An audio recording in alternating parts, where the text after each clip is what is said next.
శ్రీవారి బ్రహ్మోత్సవాల్లో 8వ రోజు ఆదివారం రాత్రి 7 గంటలకు శ్రీ కళ్యాణ వెంకటేశ్వర స్వామి కల్కి అవతారంలో అశ్వవాహనంపై విహరించి భక్తులను అనుగ్రహించారు.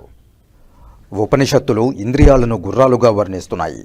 స్వామి అశ్వవాహనాధిరూఢుడై కల్కి స్వరూపాన్ని ప్రకటిస్తూ కలిదోషాలకు దూరంగా ఉండాలని, తన సంకీర్తనలు చేసి తరించాలని ప్రబోధిస్తున్నారు.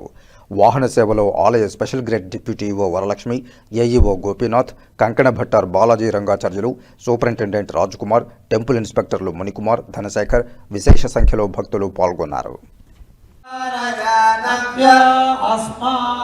సర్వే